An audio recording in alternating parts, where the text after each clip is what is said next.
Baru dilantik, anggaran kepala daerah dipangkas. Dewan Ekonomi Nasional menyebut rencana efisiensi anggaran pendapatan dan belanja negara dilakukan pemerintahan Presiden Prabowo Subianto sesuatu yang sah dilakukan.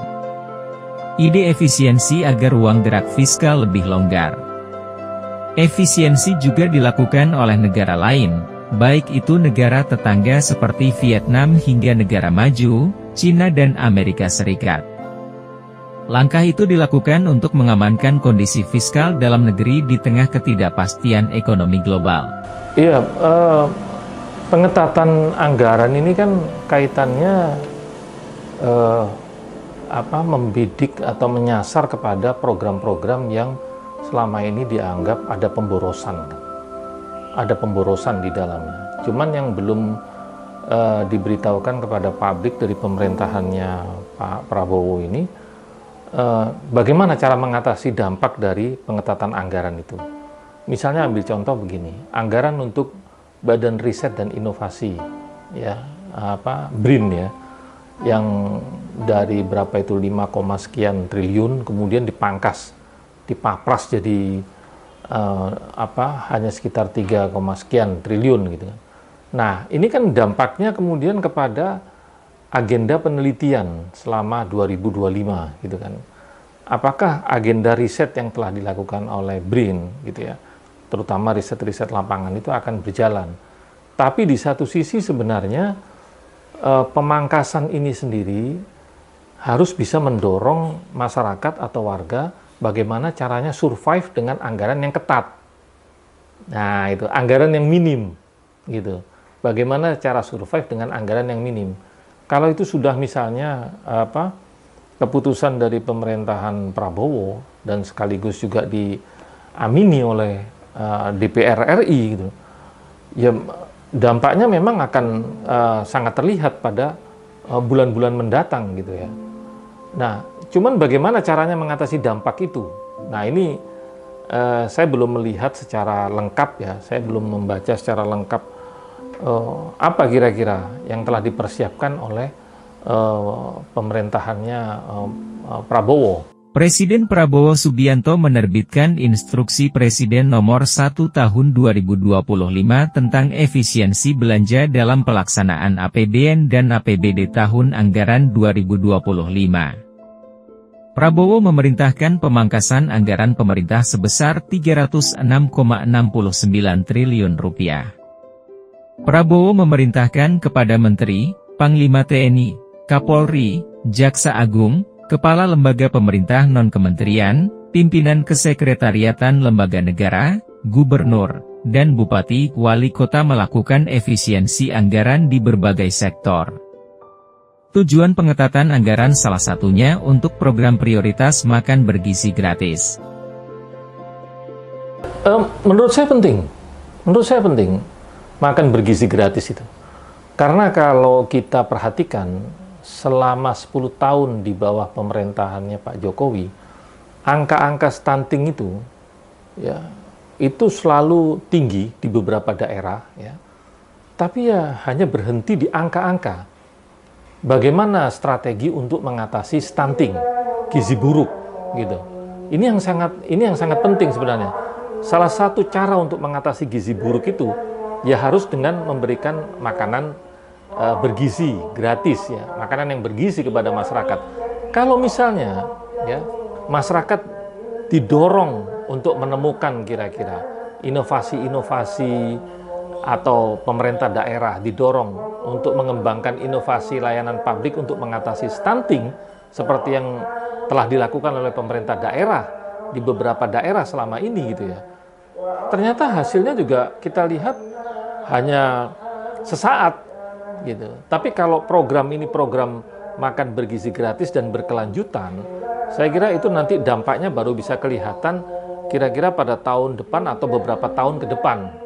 Sementara kalau misalnya kayak proyek-proyek infrastruktur gitu ya, proyek-proyek infrastruktur itu apakah dibutuhkan oleh warga secara keseluruhan ya, ketika angka stunting sedemikian tinggi.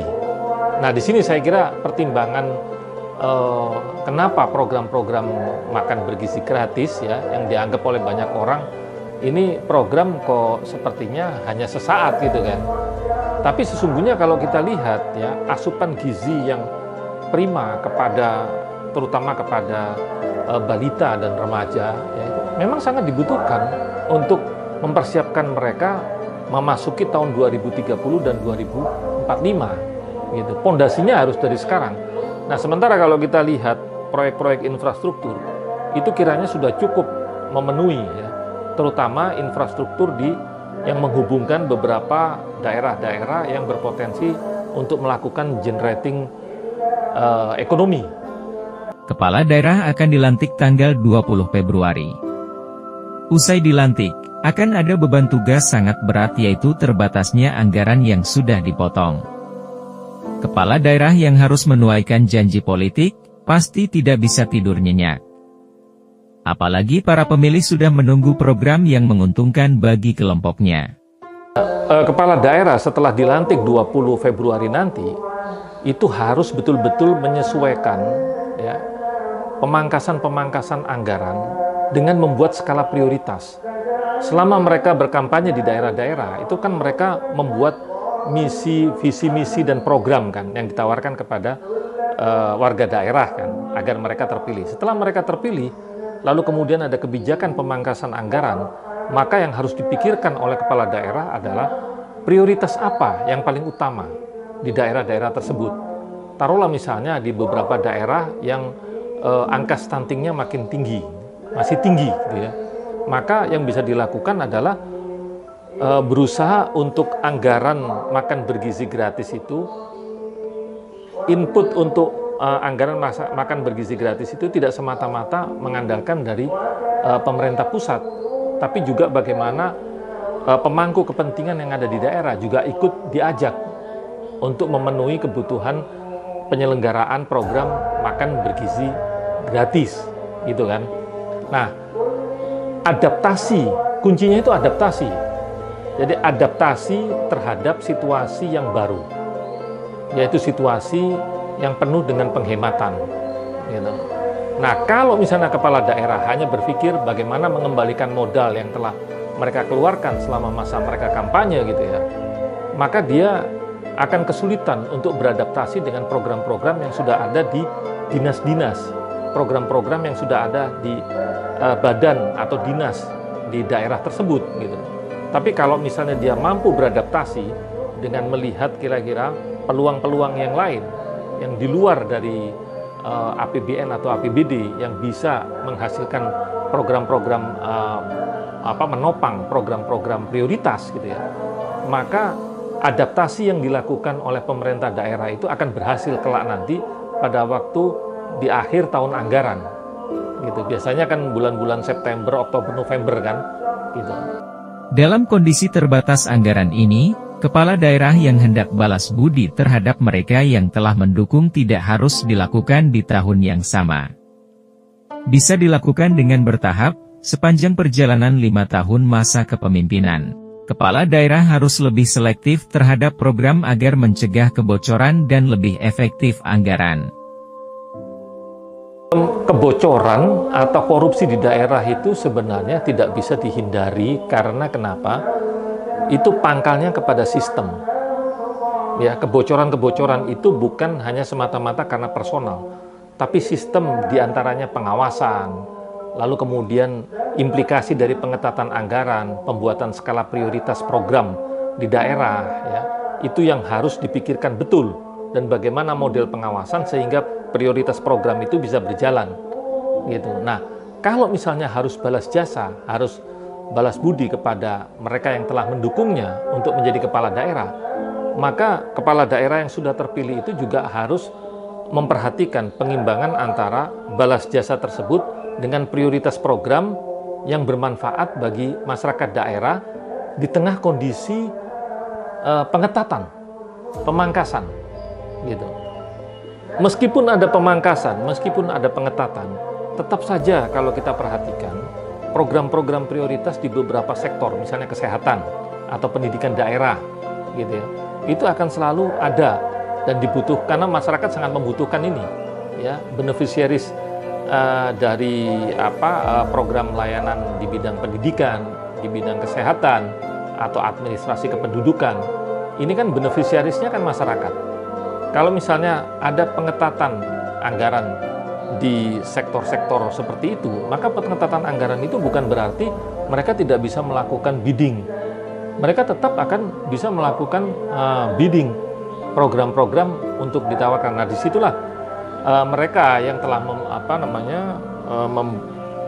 memberikan jasa sebelumnya, sehingga calon kepala daerah itu terpilih gitu ya, bisa melihat program apa yang bisa mereka garap. Tapi satu lagi kuncinya nih, bahwa kepala daerah tersebut ya tetap harus memprioritaskan, mengutamakan mereka yang ikut bidding ya, bukan semata-mata karena balas jasa, tapi kira-kira yang ditawarkan itu bermanfaat nggak dan sudah match nggak dengan adaptasi yang harus dilakukan oleh kepala daerah.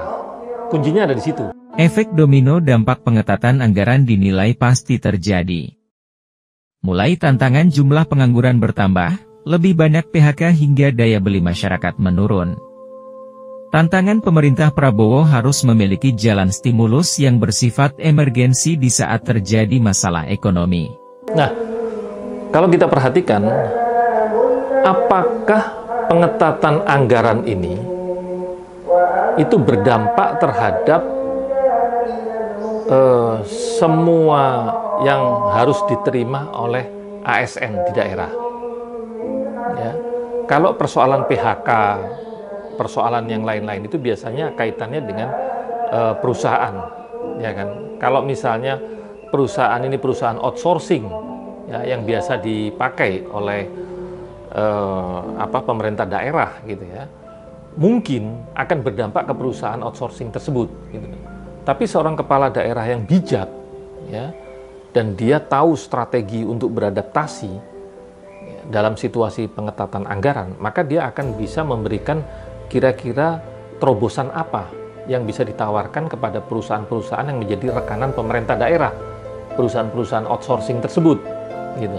Tapi kalau misalnya kepala daerah ini hanya bertumpu kepada anggaran yang dikeluarkan melalui proses bidding dan sama sekali tidak memperhatikan kebutuhan apa yang diinginkan oleh perusahaan outsourcing tersebut, maka kepala daerah tersebut menjadi faktor yang mendorong terjadinya PHK.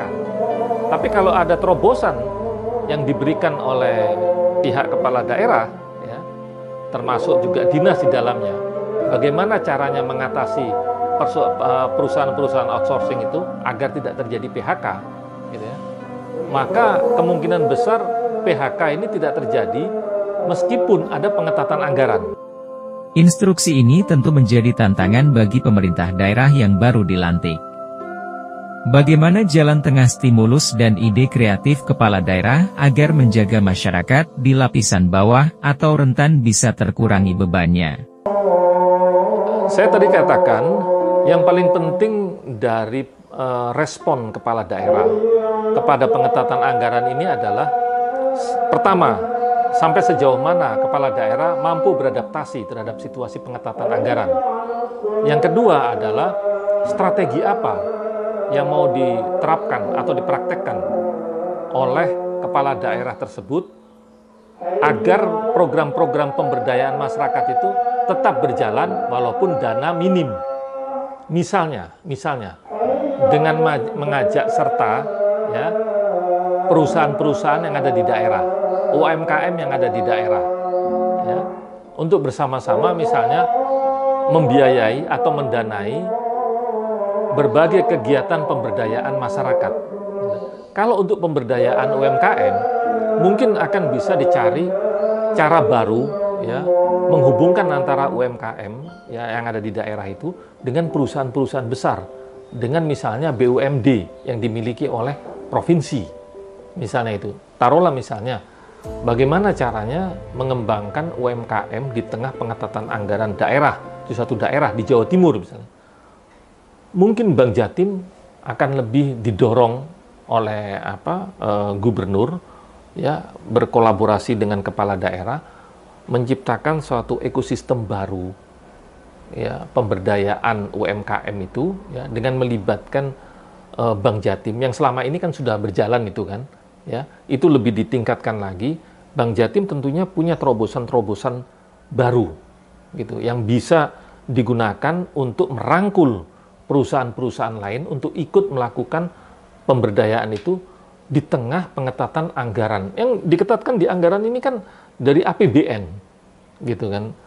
Lalu kemudian di daerah kalau bisa juga mengikuti, karena kita kan sekarang ini terus terang aja kan, seperti kata Bung Karno dulu, hidup yang selalu vivere pericoloso, gitu. Karena kenapa? Penuh dengan keprihatinan kan, karena persoalan hutang yang harus dibayar. Pengetatan anggaran ini kaitannya kan untuk salah satunya membayar hutang itu yang konon kabarnya sudah lebih dari sekian ribu triliun kan, yang harus dilunasi gitu kan. Sebenarnya kebijakan efisiensi anggaran pemerintahan Presiden Prabowo Subianto berpotensi menurunkan alokasi bagi rakyat. Kebijakan berdampak pada program-program bantuan dan subsidi. Jika pemerintah tidak hati-hati dalam melakukan budget refocusing, program peningkatan pemenuhan hak rakyat justru tidak mendapatkan alokasi yang memadai. Pastinya sangat berdampak, karena UMKM itu yang jumlahnya puluhan juta di Indonesia itu kan sebagai penopang ekonomi di Indonesia. Tapi mereka juga seharusnya juga menjadi mitra kan. Nah, mitra dalam hal ini selain swasta adalah pemerintah. Di mana kondisi saat ini pemerintah itu mengurangi anggaran-anggaran yang dialokasikan kepada MBG. Nah, sayangnya di pelaku usaha UMKM kuliner itu tidak bisa mencapai tujuan MBG itu sendiri, katakanlah sebagai pemasoknya, dan itu terdampak kepada hal yang lain di sisi pemerintah yang anggarannya dialokasikan ke sana. Otomatis dalam hal pemberdayaan UMKM itu menjadi berkurang. Yang pertama tentu saja dalam hal pelatihan dan pembinaan. Nah, itu akan terdampak karena UMKM yang sekarang dengan ditambahnya UMKM dari sisi mereka yang barusan PHK, Mas, itu kan menjadi wirausaha nih. Nah, mereka masih tergagap tentang apa itu usaha mikro, kecil, dan menengah, kemudian mereka harus melakukan apa. Itu kan menjadi ranahnya pemerintah untuk memberdayakan, melatih, dan meningkatkan kualitas usaha mereka. Itu terdampak di situ. Nah, yang kedua di bidang fasilitasi. Jadi banyak yang sebelumnya difasilitasi promosi, pemasaran, itu pasti akan terdampak. Dalam hal misalnya yang dari daerah, kabupaten kota difasilitasi promosi ke provinsi. Nah, karena anggarannya berkurang, otomatis mereka yang tadinya sekian puluh menjadi hanya hitungan jari aja yang difasilitasi, seperti itu. Demikian pula yang provinsi ke nasional maupun event-event internasional yang biasanya difasilitasi oleh pemerintah pusat. Kemudian fasilitasi pembiayaan. Nah, pembiayaan ini terkait pembiayaan yang diterima UMKM yang bisa dilakukan sebelumnya, tentu saja di tahun ini akan berkurang dalam hal mereka yang biasanya difasilitasi usaha untuk peningkatan bisnisnya itu akan berkurang di tahun ini. Nah, kemungkinan akan lebih diarahkan kepada kelompok usaha yang dalam hal ini notabene adalah koperasi. Jadi sekarang di 2025 sudah berpisah dua kementerian ini menjadi dua, yaitu Kementerian Koperasi dan Kementerian UMKM.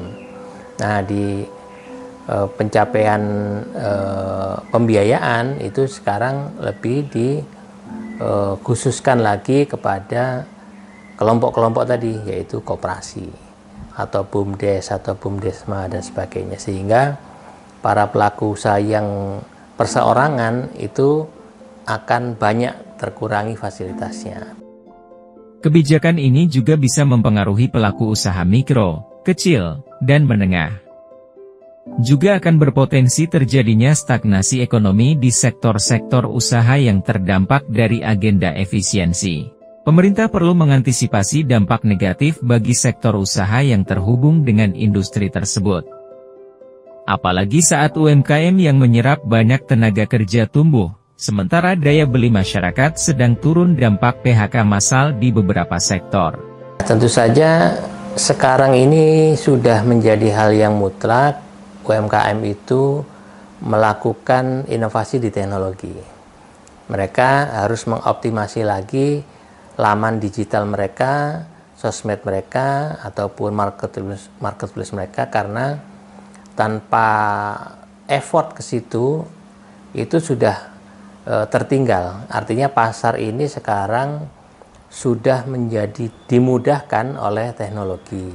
Butuh sesuatu saja, walaupun itu sebetulnya ada di minimarket depan rumah, dia pesan lewat layanan online. Seperti itu. Nah, pelaku usaha mikro, kecil, dan menengah itu harus, walaupun itu di kabupaten kota, itu sekarang sudah harus masuk di layanan online seperti itu. Kalau enggak, sudah akan ditinggal oleh pelanggannya.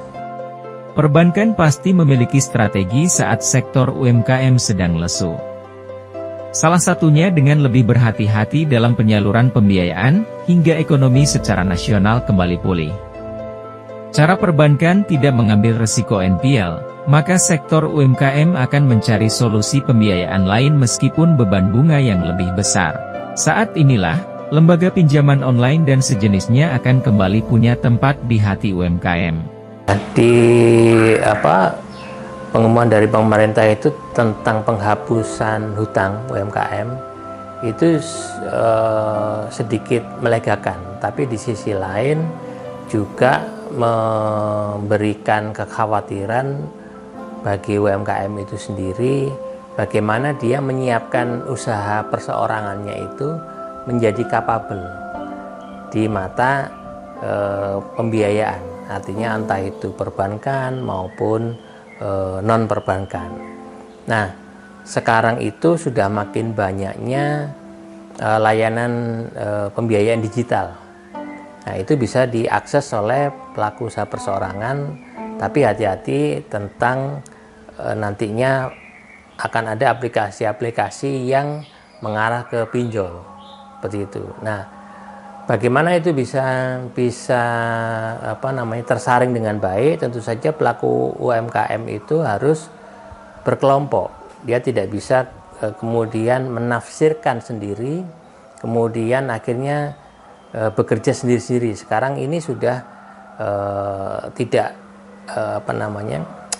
tidak asing lagi istilah kolaborasi kan. Nah, pelaku UMKM yang dalam satu sektor industri itu, ayo sekarang sudah saatnya untuk saling berkolaborasi, bukan lagi menjadikan satu dengan yang lain itu kompetitor. Kemudian itu bisa menjadikan poin, oh ternyata produk A ini di wilayah tertentu itu bagus karena itu berkelompok. Banyak faktor penyebab menurunnya daya beli masyarakat, selain dari efek domino pemotongan APBN. Di antaranya adalah turunnya kelas sosial, sulitnya mencari pekerjaan, badai PHK, naiknya harga kebutuhan, dan masih banyak lagi. Daya beli masyarakat merupakan salah satu faktor penting yang menjadi dasar pertimbangan bagi pelaku usaha. Tentu pelaku UMKM sudah punya strategi agar bisnis tetap berjalan. Ya, kalau di sektor skala industri F&B, makanan minuman, itu mungkin belum seberapa terdampak. Ya, artinya kebutuhan makanan minuman itu masih cukup banyak diminati oleh para pembeli. Namun yang menjadi prioritas pembeli sekarang adalah F&B yang diikuti oleh layanan antar, seperti itu, melalui platform-platform yang sudah ada maupun ada pelaku UMKM yang punya platform layanan antar sendiri, entah itu melalui layanannya dia sendiri atau berpartner dengan mitra lain. Nah, kalau di skala industri yang lain yang belum tersentuh sekarang sebetulnya menarik adalah industri di bidang jasa. Nah, itu yang teman-teman pelaku UMKM harus mulai moving ke sana, karena kita ambil contoh saja pakaian ya, fashion. Banyak orang bisa membuat pakaian, banyak orang bisa membuat industri sepatu misalnya dari selembar kain gitu kan. Tapi jasa ini yang belum dioptimalkan, katakanlah mendesain. Itu dibutuhkan orang ya, bagaimana sebuah desain yang belum ada atau tidak umum di masyarakat itu bisa dibuat oleh pelaku UMKM. Kemudian optimasi, jasa optimasi dari pemasaran itu belum banyak dipegang. Kebanyakan wirausaha baru itu masih concern kepada produksi saja. Jadi saran saya lebih banyak teman-teman UMKM itu melirik pada jasa pelayanan.